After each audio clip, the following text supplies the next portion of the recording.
অন্যদিকে আগের মতো বিএনপি ও জামাতের মধ্যে প্রকাশ্যে কঠিন দ্বন্দ্ব শুরু হলো। বিএনপিকে জালিম বললেন জামাতের আমির।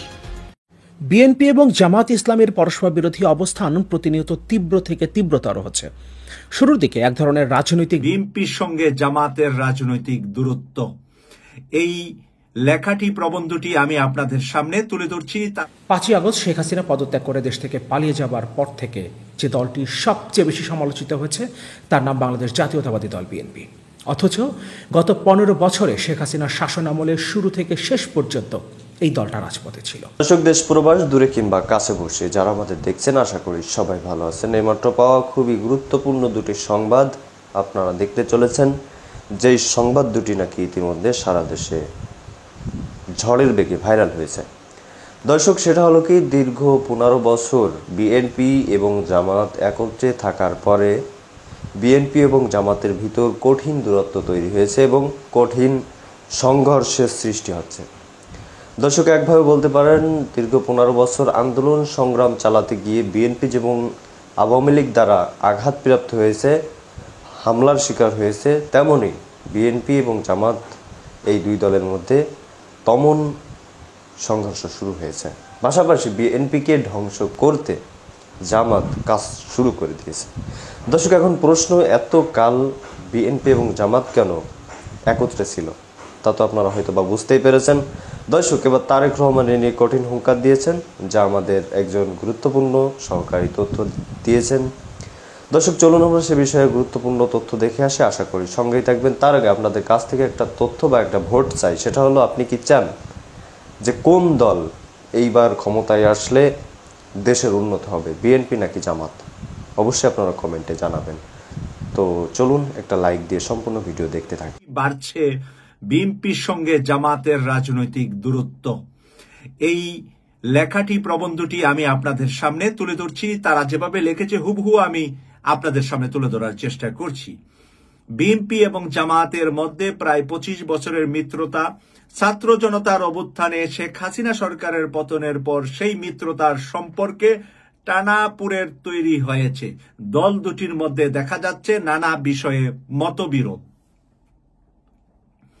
তৃণমূল থেকে শুরু করে দলের শীর্ষ নেতাদের মধ্যে কথাবার্তায় এই মতবিরোধ স্পষ্টভাবে লক্ষ্য করা গেছে গত কয়েকদিন যাবৎ। যে প্রকাশ্যে আগে গত আগস্টের মাঝামাঝি অন্তর্বর্তীকালীন সরকারের নির্বাচন আয়োজনের সময় দেওয়া নিয়ে বিএনপি ও জামাতের মধ্যে পরস্পর বিরোধী বক্তব্য শুরু হয় গত আগস্ট মাসের মাঝামাঝি থেকে। শেখ হাসিনা সরকারের পতনের দীর্ঘ 25 বছরের রাজনৈতিক মিত্রের সাথে হঠাৎ কেন এমন বৌরি সম্পর্ক তৈরি হলো, সেটি নিয়ে নানা প্রশ্ন দেখা দিচ্ছে। গত 2 সপ্তাহে জামাত ইসলামীর আমির ডাক্তার শফিকুর রহমান রাজনৈতিক প্রতিপক্ষ আওয়ামী লীগের বিরুদ্ধে প্রতিশোধ নেবেন না এমন একটি বক্তব্য দিয়েছে, যেই বক্তব্য নিয়ে বিএনপির মধ্যে তীব্র প্রতিক্রিয়া দেখা দিয়েছে। যদিও জামাতের সেক্রেটারি জেনারেল মিয়া গোলাম পরোয়ার এ ধরনের প্রতিক্রিয়া থাকলেও বিএনপির সঙ্গে তাদের বোঝাপড়ার কোনো সংকট নাই বলে উল্লেখ করেছেন। অন্যদিকে বিএনপির স্থায়ী কমিটির সদস্য আমির খসরু মাহমুদ চৌধুরী বলেছেন, জামাত অন্য রাজনৈতিক দলের মতোই একটি দল, বিএনপির সঙ্গে জামাতের বিরোধের প্রশ্ন আসবে কেন? জামাতের সেক্রেটারি এবং বিএনপি স্থায়ী কমিটির সদস্য আমির খসরু মাহমুদ চৌধুরীর বক্তব্য অনেকটা মিল আছে। গত 3রা সেপ্টেম্বর সাংবাদিকদের সঙ্গে এক মতবিনিময় সভায় জামাত ইসলামীর আমির ডাক্তার শফিকুর রহমান 15 বছর জামাত ইসলামীর আওয়ামী লীগের যে সরকার নির্যাতন করেছে তার প্রতিশোধ না নিয়ে ক্ষমা করে দেওয়ার ঘোষণা করেন। জামাতের আমিরের এই বক্তব্যের পর প্রতিক্রিয়া দেখা যায় রাজনীতির মাঠে। যদিও একদিন পরে এক অনুষ্ঠানে জামাতের আমির ডাক্তার শফিকুর রহমান স্পষ্ট করেন তার বক্তব্য, প্রতিশোধ না নেওয়ার মানে হচ্ছে আমরা আইন হাতে তুলে নেব না, কিন্তু সুনির্দিষ্ট অপরাধ যিনি করেছেন তার বিরুদ্ধে মামলা হবে, শাস্তিও হবে। এর আগে ভারত সম্পর্ক নিয়ে গত 28শে অগাস্ট সাংবাদিকদের সঙ্গে আলাপে এক অনুষ্ঠানে কথা বলেন জামাত আমির। সেখানে দলীয় নেতাকর্মীদের উদ্দেশ্যে তিনি বলেন, আমরা সবার সঙ্গে বন্ধুত্ব চাই, বন্ধুত্বপূর্ণ সহযোগী দেশ আমাদের খুবই প্রয়োজন। প্রতিবেশী বদলানো যায় না, আপনারা বদলানোর চিন্তা করবেন কেন? জামাত আমিরের এসব বক্তব্যের তীব্র অসন্তোষ দেখান বিএনপিতে। গত রোববার সাতক্ষীরায় বিএনপি আয়োজিত এক অনুষ্ঠানে লন্ডন থেকে অনলাইনে যুক্ত হয়ে বক্তব্য রাখেন দলটির ভারপ্রাপ্ত চেয়ারম্যান জনাব তারেক রহমান। সরাসরি জামায়াতে ইসলামীর নাম উল্লেখ না করলেও তিনি জামাতের আমিরের বক্তব্যের প্রসঙ্গ টানেন। বিএনপির ভারপ্রাপ্ত চেয়ারম্যান বলেন, গত কয়েকদিনে দেখছি কিছু রাজনৈতিক দল একটি প্রতিবেশী দেশের ফাঁদে পা দিয়েছে, সে কারণে তারা বিভ্রান্ত ছড়ায় এরকম কিছু কথাবার্তা বলছে।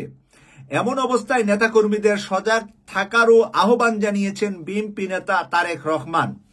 জামাত আমিরের এসব বক্তব্যের জবাব দিতে দেখা গিয়েছে বিএনপির সিনিয়র যুগ্ম মহাসচিব রুহুল কবির রিজভীকে। গত 8ই অগাস্ট দায়িত্ব নেওয়ার পর জাতির উদ্দেশ্যে ভাষণ দেন অধ্যাপক মোহাম্মদ ইউনূস। সেই ভাষণে জাতীয় নির্বাচন সম্পর্কে কিংবা নির্বাচন কতদিন পর হতে পারে এমন কোনো বিষয় স্পষ্ট বার্তা দেন নাই। সে কারণে এই বক্তব্যের প্রতিক্রিয়া জানিয়েছেন বিএনপি মহাসচিব মির্জা ফখরুল ইসলাম আলমগীর। প্রধান উপদেষ্টার ভাষণে নির্বাচনের রুটম্যাপ না থাকায় অসন্তুষ্ট জানান। মির্জা ফখরুল যখন এই প্রতিক্রিয়া জানিয়েছেন তখন ফেনী, নোয়াখালী, কুমিল্লা অঞ্চলে বন্যা পরিস্থিতি ভয়াবহ রূপ ধারণ করেছিল। এমন অবস্থায় বিএনপির মহাসচিবের বক্তব্যের সমালোচনা করে জামাতের আমির ডাক্তার শফিকুর রহমান বলেন, এখন শত শত মানুষ হাসপাতালের বিছানায় কাতরাচ্ছে, রক্তের দাগ মুছেনি, বন্যায় দেশ আক্রান্ত। এই সময়ে কেউ নির্বাচন জিকির তুললে জাতি তা গ্রহণ করবে না। জামাত নেতার এই বক্তব্য ভালোভাবে নেননি বিএনপি। অধ্যাপক ইউনূসের নেতৃত্বে অন্তর্বর্তীকালীন সরকারের পর বেসামরিক প্রশাসন, পুলিশ ও বিশ্ববিদ্যালয় সহ বিভিন্ন জায়গা থেকে আওয়ামী সমর্থিত সরে যাচ্ছেন কিংবা সরিয়ে দেওয়া হয়েছে। সেই জায়গায় নিজস্ব লোক পদায়ন নিয়ে বিএনপি ও জামাতের মধ্যে এক ধরনের নীরব মনোমালিন্য চলছে বলে জানা গেছে। বিশেষ করে ঢাকা বিশ্ববিদ্যালয়ে উপাচার্য পদে নিয়োগ নিয়ে এই জটিলতা দেখা। শেখ হাসিনা পদত্যাগ করে দেশ থেকে পালিয়ে যাবার পর থেকে যে দলটি সবচেয়ে বেশি সমালোচিত হয়েছে তার নাম বাংলাদেশ জাতীয়তাবাদী দল বিএনপি। অথচ গত 15 বছরে শেখ হাসিনার শাসন আমলের শুরু থেকে শেষ পর্যন্ত এই দলটা রাজপথে ছিল। স্বৈরাচার পতনের আন্দোলনে শুরু থেকে শেষ পর্যন্ত তারা লড়াই চালিয়ে গেছে। অথচ তারাই আজকে সবচেয়ে বেশি সমালোচিত, কারণ সারা দেশে দুর্নীতি, লুটপাট, দখলদারিত্ব, চাঁদাবাজি এর সাথে বিএনপির নেতাকর্মীদের নাম জড়িয়ে যাচ্ছে। হাইকমান্ড বিভিন্ন সিদ্ধান্ত গ্রহণ করছেন, বহিষ্কার করা হচ্ছে কাউকে, কোথাও কোথাও কমিটি বিলুপ্ত করা হচ্ছে, কিন্তু তারপরেও থামানো যাচ্ছে না। বিএনপির নেতাকর্মীরা অনেকে দাবি করছেন তাদেরকে পরিকল্পিতভাবে ধ্বংস করার পায়তারা করা হচ্ছে এবং এই কারণে এত সমালোচনা তাদের বিরুদ্ধে। কিন্তু একটা বিষয় আমাদেরকে বুঝতে হবে, জামাত ইসলামী বাংলাদেশের সাথে 2 যুগেরও বেশি সময় ধরে তারা একটা সখ্যতার মধ্যে ছিল। তারা অনেকগুলো বছর একটা জোটের মধ্যে ছিল, পরবর্তীতে জোটে না থাকলেও তারা প্যারালালি শেখ হাসিনা সরকারের বিরুদ্ধে আন্দোলনটা চালিয়ে গেছে। কিন্তু এখন সেই পরিস্থিতি নেই। এখন এই জামাত ইসলামী বাংলাদেশ তাদের প্রতিপক্ষ এবং প্রতিপক্ষ আপনাকে আক্রমণের চেষ্টা করবে, আপনার সমালোচনা করবার চেষ্টা করবে এবং আপনি যাতে জনগণের কাছে পৌঁছতে না পারেন সেই চেষ্টাটা রাজনৈতিকভাবে তারা করবে। কিন্তু একটা রাজনৈতিক দল হিসেবে সেই সুযোগটা প্রতিপক্ষকে দেয়া যাবে না। কিন্তু বিএনপি এই জায়গাটাতেই ভুল করছে। কেন্দ্রীয় হাইকমান্ড নানানভাবে চেষ্টা করছে, আগেই বলেছি, কিন্তু তারা এই জায়গাতে সফল হচ্ছে না। এখানে সরকারের কি কোনো দায় আছে? অনেকে বলার চেষ্টা করছেন এই যে সারা দেশে দখলদারিত্ব, লুটপাট, চাঁদাবাজি হচ্ছে, সরকার কেন ঠেকানোর চেষ্টা করছে না? কেউ কেউ বলছেন পুলিশ যেহেতু এখনও কার্যকরভাবে সক্রিয় হয়নি তাই সরকার চাইলেও এগুলো ঠেকাতে পারছে না। কিন্তু দুর্নীতি, লুটপাট, দখলদারিত্ব, চাঁদাবাজি এগুলো ঠেকানোর প্রথম দায়িত্ব তো সরকারের। সুতরাং বিএনপির যে সমালোচনা হচ্ছে এর পাশাপাশি এখানে সরকারেরও দায় আছে। কিন্তু রাজনৈতিক দল হিসেবে বিএনপি যেভাবে জনগণের আস্থা হারাচ্ছে, এটা তাদের জন্য অশনি সংকেত। এই জায়গাটা নিয়ে তাদের এখনই কাজ করতে হবে এবং এখানে যদি তারা ব্যর্থ হয় তাহলে বাংলাদেশের ভবিষ্যৎ রাজনীতিতে তাদের অবস্থান কি হবে সেটা নিয়ে যথেষ্ট সন্দেহের সুযোগ রয়েছে। কারণ এখন আর গতানুগতিক রাজনীতির সময় নয়, এখন জনগণের আস্থা ধরে রাখতে হবে এবং নতুন প্রজন্মের আস্থা অবশ্যই অর্জন করতে হবে, অন্যথায় বাংলাদেশের রাজনীতিতে টিকে থাকা ভবিষ্যতে কঠিন হয়ে পড়বে। পাশাপাশি ফিক্সড ভোট ব্যাংক বলতে একটা সমীকরণ আমরা জানতাম, কিন্তু সেই সমীকরণটা এখন উল্টে গেছে, কারণ বাংলাদেশে একটা বৃহৎ রাজনৈতিক দল আওয়ামী লীগ অনুপস্থিত। পাশাপাশি এডুকেটেড মিডল ক্লাসের ভোট ব্যাংক নিয়েও বিএনপিকে ভাবতে হবে, যেটা সবসময় তাদের অবস্থান পরিবর্তন করে। সুতরাং সব কিছু মিলিয়ে এটা বিএনপির জন্য অত্যন্ত চ্যালেঞ্জিং একটা সময় এবং বিএনপির নেতাকর্মীরা যে দাবিটা করছেন তাদেরকে দমিয়ে রাখার জন্য, তাদেরকে ধ্বংস করার জন্য পরিকল্পিতভাবে সমালোচনা করা হচ্ছে, এটা কোনো যুক্তি হতে পারে না। কারণ ব্যাটিংয়ের ঈশ্বর সচিন টেন্ডুলকারকে যখন তার প্রতিপক্ষ বল করতে যায় তখন সে তাকে আউট করার লক্ষ্য নিয়েই বল করতে যায়। সে ব্যাটিংয়ের ঈশ্বর জন্য সেটা চিন্তা করে না যে তাকে আউট করা যাবে না। সুতরাং প্রতিপক্ষ আপনাকে আক্রমণ করবে এবং আপনাকে দমিয়ে রাখার চেষ্টা করবে, আপনাকে ধ্বংস করবার চেষ্টা করবে, এটাই স্বাভাবিক। অনেক রাজনৈতিক বিশ্লেষক আবার সন্দেহ প্রকাশ করছেন, সরকার কি বিএনপিকে ধ্বংস করার জন্য ইচ্ছাকৃতভাবে এই সকল অপরাধ কর্মকাণ্ড সংগঠিত হতে দিচ্ছে? কেন তারা কোনো ধরনের ব্যবস্থা নিচ্ছে না? আমাদেরকে এটা মাথায় রাখতে হবে, বাংলাদেশের ইতিহাসে প্রথমবারের মতো পুলিশ প্রত্যেকটা থানা ছেড়ে পালিয়ে গিয়েছিল। এর আগে কখনোই এই ঘটনা ঘটেনি এবং এখন পর্যন্ত পুলিশ কার্যকরভাবে সক্রিয় হয়নি।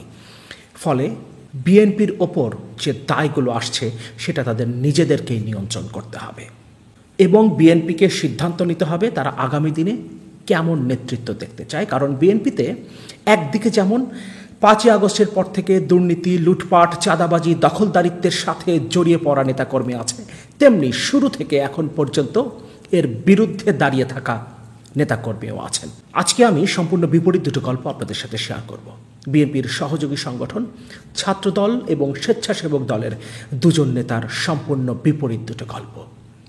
মুন্সিনিবির সিরাজগঞ্জ জেলা ছাত্রদলের 1 নম্বর সহসভাপতি। গত 10 বছরে আওয়ামী লীগ সরকারের গত 10 বছরে বেশিরভাগ সময় যাকে কারাগারে কাটাতে হয়েছে। যে সময়টা তিনি কারাগারের বাইরে ছিলেন সেই সময়টাতেও পরিবারের সাথে তিনি থাকতে পারেননি, যে কোনো সময় গ্রেফতার হয়ে যাওয়ার ভয়।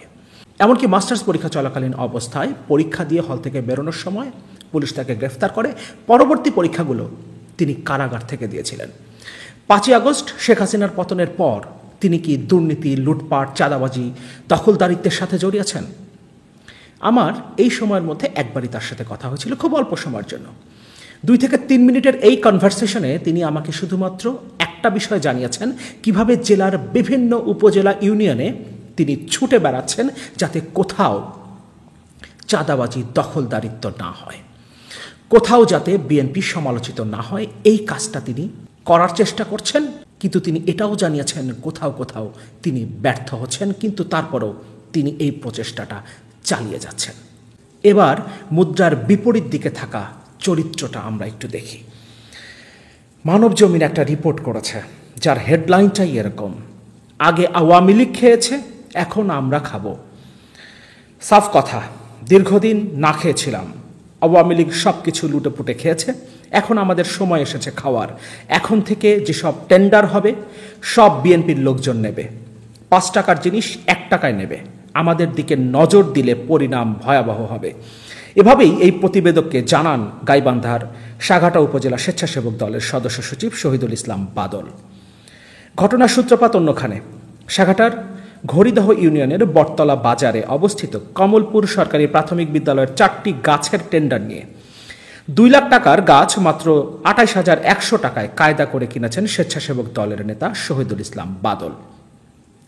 বিষয়টা নিয়ে খোঁজ করতে গিয়ে প্রথমে উপজেলা নির্বাহী কর্মকর্তা ইসাক আলীর সঙ্গে কথা হয়। তিনি টেন্ডার কমিটির সভাপতি হওয়া সত্ত্বেও সাফ জানিয়ে দেন তিনি এ ব্যাপারে কিছু জানেন না, সব বন বিভাগ জানে। পরে বন বিভাগের কর্মকর্তা। তো দর্শক দেখলেন, খুব গুরুত্বপূর্ণ আলোচনার সমালোচনা এতক্ষণ আমরা সাকিব স্যারের মুখ থেকে খুবই গুরুত্বপূর্ণ তথ্য শুনছিলাম যে বিএনপিকে ধ্বংস করতে দলের ভিতরেই বড় আকারের চক্রান্তের কাজ চলতেছে, আর এই দলের ভিতর যেই চক্রান্তগুলো চালাচ্ছে সেটা নাকি জামাতে ইসলাম।